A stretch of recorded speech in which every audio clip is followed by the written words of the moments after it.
Après la mort de mes parents, ma tante a adopté seulement ma sœur parce que je n'étais pas assez bien pour sa famille parfaite. 15 ans plus tard, je reçois un appel de la maison de retraite. Avant de commencer, je vous demande de vous abonner à cette chaîne. C'est gratuit. Merci beaucoup. J'ai 23 ans et j'ai perdu mes parents dans un accident de voiture quand j'avais 8 ans. Depuis, j'ai été élevé par mes parents adoptifs, qui étaient des amis de mes parents biologiques avant leur décès. J'avais aussi une sœur aînée, de 2 ans plus âgée que moi, mais je n'ai plus eu de contact avec elle depuis 15 ans, depuis que nous avons été adoptés par des familles différentes. Mes parents rentraient du cinéma un soir, pendant que ma sœur et moi étions gardés par une baby-sitter. Malheureusement, ils ne sont jamais rentrés. Ils ont percuté un camion conduit par un chauffeur ivre, et ce fut la fin. Ils n'ont pas survécu, et peu de temps après, ma sœur et moi avons été séparés. La raison de cette séparation, c'est qu'après la mort de nos parents, ma tante a décidé de prendre ma sœur, mais pas moi. Pour une raison quelconque, elle croyait que je n'étais pas assez bien pour faire partie de sa famille parfaite, alors elle n'a adopté que ma sœur. J'ai finalement été recueilli par mes parents adoptifs, qui sont intervenus après le rejet de ma tante. C'est elle qui m'a mise à l'adoption, et je n'en avais aucune idée. Mes parents adoptifs l'ont découvert et ont décidé de prendre ma garde. Nous avons déménagé dans une autre ville pour que je puisse avoir un nouveau départ. Je serai toujours reconnaissante envers mes parents, biologiques et adoptifs, pour tout ce qu'ils ont fait pour moi, car je ne pense pas que je serais celle que je suis aujourd'hui sans eux. Je n'ai appris la véritable raison de notre séparation qu'à mes 18 ans. Mes parents adoptifs ont choisi ce moment-là pour m'avouer que ma tante m'avait rejeté parce qu'elle pensait que je ne correspondais pas à sa famille parfaite. Elle avait été opposée à m'accueillir dès le début et ne voulait que ma sœur. Elle m'avait même mise à l'adoption. Quand mes parents adoptifs ont appris cela, ils l'ont confrontée, mais elle s'en fichait. Elle ne voulait qu'une famille parfaite, et je ne rentrais pas dans le tableau. Ces raisons? Que j'étais trop difficile à gérer, ce qui, pour elle, voulait dire que j'étais un peu espiègle et bavarde étant enfant. Mais honnêtement, la plupart des enfants sont comme ça à cet âge-là. J'étais juste joueuse, et je ne pense pas que ce soit une raison valable pour rejeter un enfant. Quoi qu'il en soit, je suis reconnaissante qu'elle l'ait fait, car je ne me suis jamais vraiment entendue avec ma tante, même avant le décès de mes parents. À chaque fois qu'elle nous rendait visite, elle couvrait ma sœur de compliments et me rabaissait, parce qu'elle pensait que ma sœur était mieux élevée et plus convenable. Moi, je courais partout et je faisais toujours quelque chose, comme la plupart des enfants. Ma sœur, elle, était plus calme et préférait rester dans sa chambre à lire ou à peindre. Ma tante essayait toujours de me gronder, mais mes parents me défendaient systématiquement et lui expliquaient que c'était normal pour un enfant, qu'elle devait l'accepter au lieu de vouloir que tout soit parfait. Pour clarifier, je n'étais pas une enfant mal élevée. J'étais respectueuse et polie, juste un peu hyperactive. Je ne pense pas que ce soit une mauvaise chose, j'avais littéralement 8 ans. Le vrai problème, à mes yeux, c'est qu'il est triste qu'une femme d'une quarantaine d'années ait autant de mal avec une petite fille. C'est étrange qu'elle m'ait autant détesté alors que je n'étais qu'une enfant. Après la mort de mes parents, je suis resté quelques semaines chez elle sans savoir qu'elle organisait en secret mon adoption. Heureusement, mes parents adoptifs ont découvert ce qui se passait et l'ont confrontée. Ils ont tenté de la faire changer d'avis, mais elle est restée ferme dans sa décision. Finalement, mes parents adoptifs se sont violemment disputés avec elle, l'ont insultée et lui ont dit qu'elle était la pire personne du monde. Ils ont alors décidé de m'adopter et de déménager avec moi à Philadelphie. Après cela, nous n'avons plus eu aucun lien avec la famille de ma tante, principalement parce qu'elle ne voulait plus avoir de contact avec nous. Malheureusement, dans tout ce processus, ma sœur et moi avons été séparés. J'étais triste pendant quelques semaines, puis j'ai fini par passer à autre chose, car j'étais jeune, et ma sœur et moi n'étions pas particulièrement proches. Nous n'étions pas les meilleurs amis, et je déteste dire ça, je ne veux pas paraître méchante, mais perdre ma sœur ne m'a pas fait aussi mal que ça aurait probablement dû. J'étais dévasté par la perte de mes parents, mais pas autant par celle de ma sœur. Même quand nous vivions ensemble avec nos parents, nous nous parlions à peine et gardions nos distances. J'ai toujours eu l'impression que, dès que j'essayais d'interagir avec elle, elle s'énervait contre moi, alors j'évitais de trop l'embêter.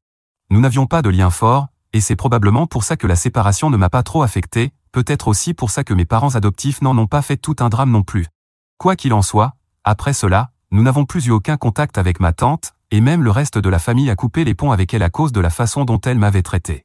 Je pense que tout le monde a compris que me mettre à l'adoption tout en gardant ma sœur était cruel, et ils n'arrivaient pas à croire qu'elle ait pu traiter ainsi une petite fille qui venait de perdre ses parents. Mes parents adoptifs et moi sommes restés en contact avec le reste de la famille, tandis que ma tante et sa famille ont été exclus de tous les événements, et plus personne ne leur parlait. Donc, nous n'avions vraiment aucune idée de ce qu'ils étaient devenus pendant les 15 dernières années. J'ai vécu ma vie pleinement, en essayant d'honorer la mémoire de mes parents. Même si je pensais parfois à ma sœur, je savais qu'il valait mieux ne pas essayer de la contacter. Si elle avait voulu me parler, elle l'aurait fait d'elle-même. Je savais qu'elle était sur les réseaux sociaux et j'avais essayé de consulter ses profils à plusieurs reprises, mais malheureusement, Ils étaient tous privés. Je ne voulais pas la suivre ni me faire remarquer, parce que je ne pensais pas être la bienvenue, et je suppose que j'avais raison. 15 ans ont passé, et aujourd'hui, je suis dans la vingtaine. J'ai un emploi stable et je travaille depuis plusieurs mois. J'ai obtenu un diplôme en économie et je dirais que je m'en sors bien. J'habite à quelques rues de chez mes parents dans un appartement en location avec mon petit ami depuis 6 ans, et nous prévoyons de nous marier dans quelques mois. Mais soudainement, il y a environ une semaine, j'ai reçu un appel d'une maison de retraite dans l'Oregon, là où je vivais enfant.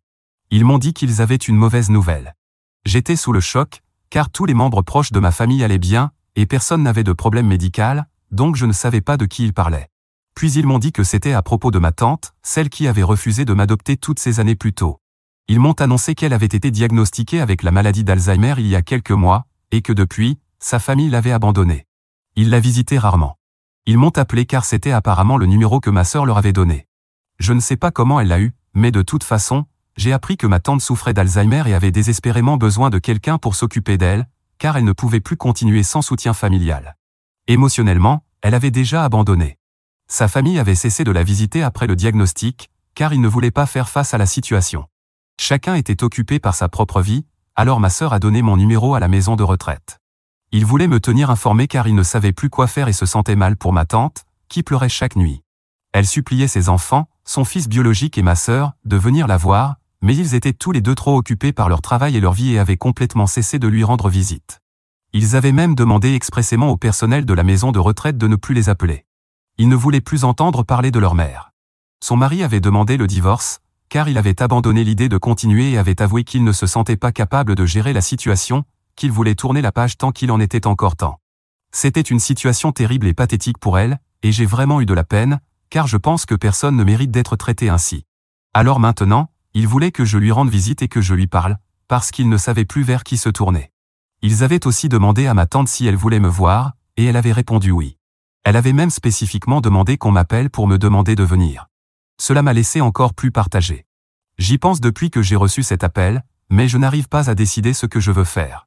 D'un côté, je sais que ne pas lui rendre visite ferait probablement de moi une mauvaise personne, ce serait très cruel. Mais d'un autre côté, de quoi pourrais-je bien lui parler? C'est elle qui m'a rejeté il y a 15 ans, et maintenant, elle me réclame simplement parce que tout le monde s'est détourné d'elle. Je ne comprends même pas pourquoi ma sœur a donné mon numéro et demandé qu'on m'appelle, surtout si elle connaît les événements d'autrefois. Je ne sais même pas comment elle a eu mon numéro, mais j'imagine que je le découvrirai bien un jour. C'est ce qui me préoccupe en ce moment. J'en ai parlé avec mon petit ami, et il pense que je devrais aller la voir si je me sens mal à ce sujet. Il a même proposé de venir avec moi pour me soutenir moralement. J'en ai aussi parlé à mes parents adoptifs, et ils pensent la même chose. Tout le monde éprouve de la pitié pour elle maintenant que son état est vraiment grave, et comme elle demande à me voir, je ne sais pas si je peux dire non. Mais honnêtement, une grande partie de moi n'a pas envie d'y aller à cause de tout ce qui s'est passé dans le passé, et je me sens incroyablement coupable de cette partie de moi qui ne veut pas lui rendre visite, même en sachant ce qu'elle traverse.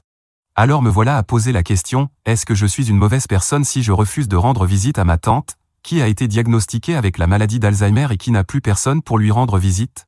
Mise à jour 1. Merci pour vos commentaires. J'ai décidé de prendre un peu plus de temps pour réfléchir à tout ça.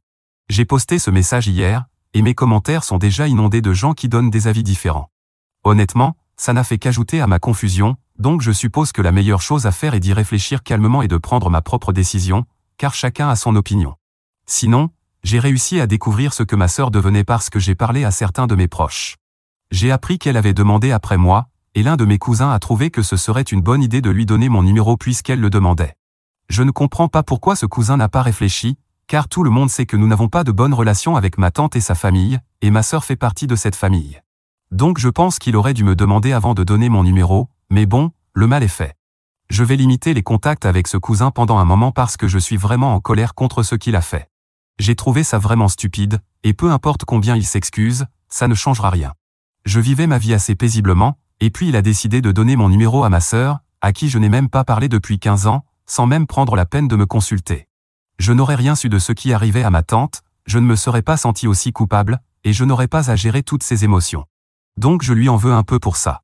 Mais bref, je ne vais pas m'attarder là-dessus maintenant. J'ai aussi demandé des nouvelles de ma sœur et des gens de ma ville natale. Mes proches m'ont surtout dit que ma sœur ne vivait même plus dans l'Oregon. Apparemment, elle a déménagé à New York il y a quelques mois, peu après le diagnostic de ma tante, et elle poursuit son rêve de devenir écrivaine. Elle suit actuellement une formation de 10 mois, et c'est pour ça qu'elle a décidé de ne pas revenir avant d'avoir accompli quelque chose. Le fait que ma tante ait continué à essayer de la contacter l'a agacée, alors elle a bloqué le numéro de ma tante et a dit au personnel de la maison de retraite d'arrêter de l'appeler et de leur donner mon numéro à la place.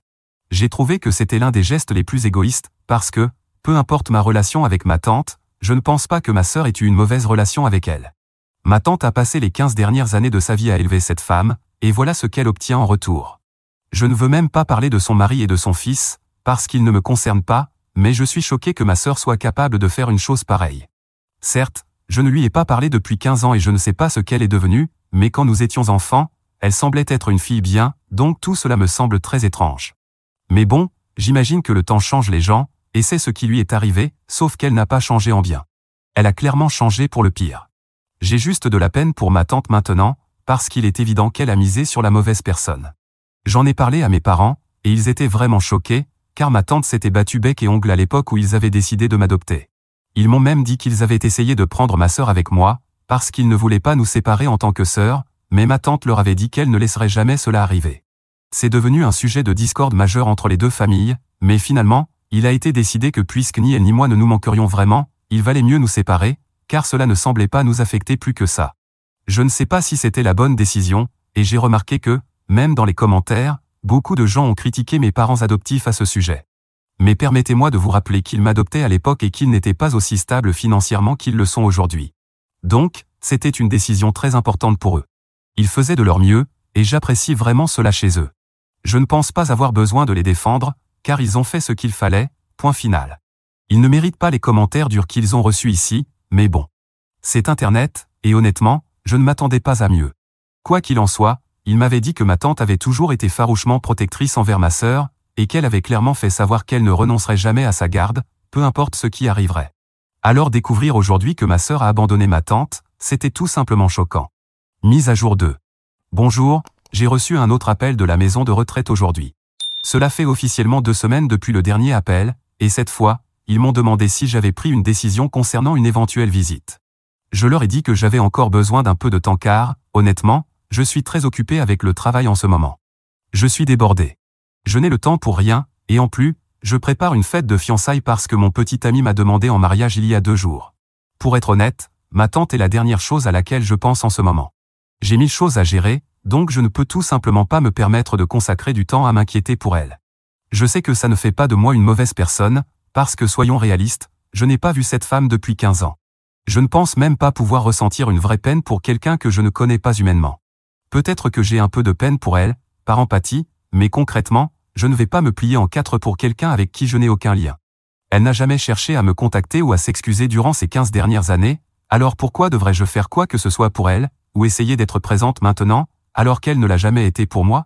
Elle m'a rejeté quand je n'avais que 8 ans, et aujourd'hui, c'est moi qui la rejette alors qu'elle est malade. C'est tout. Rien de personnel, je suis juste trop occupé. J'ai expliqué ma situation au personnel de la maison de retraite, et ils ont semblé comprendre, donc je suppose que c'est réglé.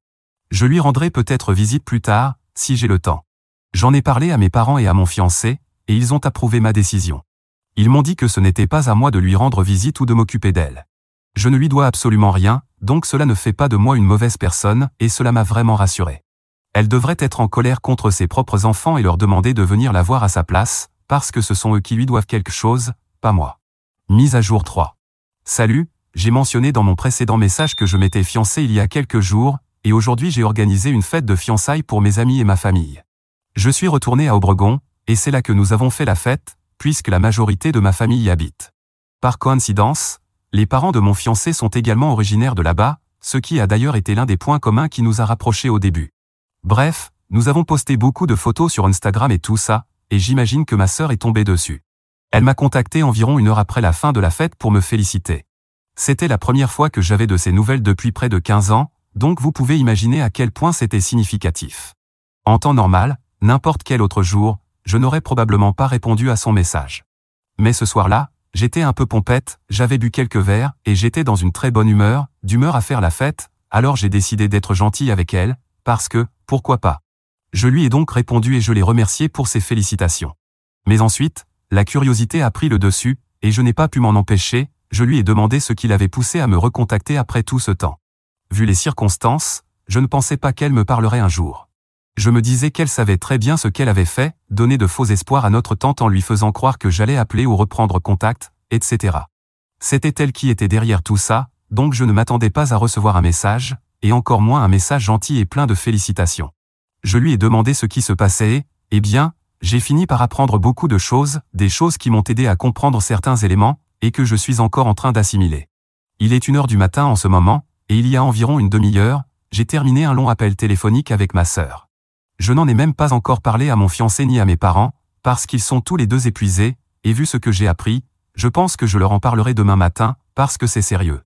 Bref, après notre premier échange par message, quand je lui ai demandé pourquoi elle avait repris contact, elle m'a dit qu'elle estimait me devoir une explication. J'ai dit d'accord, et ensuite elle m'a demandé si elle pouvait m'appeler. Je lui ai dit oui, puisque mon fiancé dormait déjà et que je n'avais pas grand-chose d'autre à faire. Alors elle m'a appelé, et on a fini par parler pendant près de 3 heures, parce qu'il y avait beaucoup à déballer. Pour commencer, elle s'est excusée de m'avoir mise dans une position inconfortable et m'a dit que c'était en réalité notre tante qui lui avait demandé de transmettre mon numéro au personnel de la maison de retraite, ce qui explique pourquoi elle a fait ça. Donc ce n'était même pas son idée, c'était celle de notre tante. Ensuite, elle a commencé à m'expliquer pourquoi elle avait coupé les ponts avec notre tante. Apparemment, après son adoption, sa vie a changé radicalement. Nos parents étaient plutôt décontractés et ne nous forçaient jamais à faire quoi que ce soit que nous ne voulions pas faire. Mais notre tante était une mère très autoritaire. Non seulement elle mettait une énorme pression sur son propre fils pour qu'il fasse absolument tout, mais elle traitait ma sœur de la même manière, en les forçant à s'inscrire à toutes sortes d'activités comme le sport, la musique, et bien d'autres choses encore. Elle attendait aussi d'eux des résultats scolaires excellents. Personne n'est préparé à subir un tel niveau de pression, et ils n'ont tout simplement pas pu le supporter. C'était très difficile pour eux de se démarquer dans tous les domaines parce qu'ils étaient constamment dépassés, sans jamais avoir un moment de répit. Ma sœur a développé un trouble anxieux et a dû commencer une thérapie à l'adolescence. Notre cousin, le fils biologique de notre tante, a commencé à fumer et à boire, et il a fini dans un très mauvais état. Il n'a même pas pu aller à l'université, car il est devenu totalement dépendant, à peine fonctionnel, et il a commencé à se comporter de manière très instable. Finalement, il a dû être envoyé en cure de désintoxication. Évidemment, il était peu probable qu'il en ressorte indemne. Une fois que notre cousin est parti, toute l'attention s'est portée sur ma sœur. Au lieu de relâcher la pression et de tirer une leçon de ce qui s'était passé avec son fils, notre tante a décidé d'en faire encore plus et a poussé ma sœur encore plus fort. Ma sœur n'a plus tenu le coup. Elle s'est effondrée sous la pression et a fini par choisir une université aussi loin que possible de la maison. Après ça, elle a réduit au minimum les contacts avec notre tante. Ces dernières années, elle se parlait à peine. Même lorsque le diagnostic est tombé, elle n'est rentrée chez elle que pour quelques jours, puis tout le monde a clairement fait comprendre qu'il ne voulait plus rien avoir à faire avec notre tante, car elle avait rendu la vie infernale à chacun d'eux. Son propre fils la tenait pour responsable de tout ce qui avait mal tourné dans sa vie. Et pour être honnête, son éducation l'avait profondément affecté. Il a encore du mal à avancer dans sa carrière, alors que tous les gens de son âge réussissent, ce qui aggrave évidemment son sentiment d'échec. Il la tient pour responsable, et à juste titre. Il a décidé de ne plus jamais rendre visite à sa mère. Ma sœur a suivi le même chemin, et finalement, le mari de notre tante a décidé de la quitter lui aussi, il ne pouvait plus le supporter. À la fin, elle ne pouvait plus blâmer que sa propre personne. Alors j'ai demandé à ma sœur pourquoi notre tante avait demandé mon numéro de téléphone. Nous ne nous étions pas parlé depuis 15 ans, donc je n'avais aucune idée de pourquoi elle voudrait me contacter ou me demander de venir la voir. Je n'avais même rien à lui dire. Ma sœur a dit qu'elle n'en était pas sûre, mais qu'elle pensait que si notre tante arrivait à se réconcilier avec moi, elle pourrait peut-être convaincre sa propre famille de renouer les liens et de s'occuper d'elle aussi. Quelque chose de tordu comme ça, ou du moins, c'est ce que le personnel de la maison de retraite lui avait raconté récemment quand elle a appelé il y a 2 jours pour prendre des nouvelles de notre tante. Elle n'est pas sans cœur, quand elle a appelé pour demander comment allait notre tante, ils lui ont dit que cette dernière était assez déçue que je ne l'ai pas encore contactée, car elle l'attendait. Apparemment, elle raconte à tout le monde qu'elle pense que c'est le karma pour la façon dont elle m'a rejeté toutes ces années auparavant. Elle croit que si elle essaie de se racheter auprès de moi, cela pourrait encourager sa propre famille à rester en contact avec elle et à s'occuper d'elle. C'est une vision de sa vie actuelle étonnamment triste, mais assez juste. Peut-être que c'est le karma, peut-être pas. Quoi qu'il en soit, elle a scellé son propre destin par son comportement. Si elle avait été gentille avec les gens dans sa vie, elle ne se retrouverait probablement pas dans cette situation aujourd'hui. Mais les dégâts sont déjà faits. Je n'irai certainement pas la voir. J'en ai pris la décision. Je ne lui dois rien, et honnêtement, j'ai bien trop de choses à faire dans ma propre vie pour m'en préoccuper. Bien sûr, je ressens encore de la peine pour elle. J'espère qu'elle se fera des amis là-bas et que les gens la traiteront avec gentillesse, mais à part ça, je ne pense pas pouvoir faire grand-chose pour elle. Je suis fiancé maintenant, j'ai tellement de choses à espérer dans la vie, et je vais continuer à avancer comme je le faisais avant d'apprendre tout ce qui concerne ma tante. Je ne vais pas laisser ça m'affecter, et si ça fait de moi une mauvaise personne aux yeux de certains, tant pis. Franchement, je m'en fiche. Ma sœur et moi allons essayer de nous reconnecter, car il y a eu beaucoup de malentendus et une histoire compliquée entre nous. Mais maintenant, nous sommes adultes, et je pense qu'on devrait essayer de mettre tout ça derrière nous et repartir à zéro. C'est ce que nous allons faire, et j'espère que tout ira bien pour moi.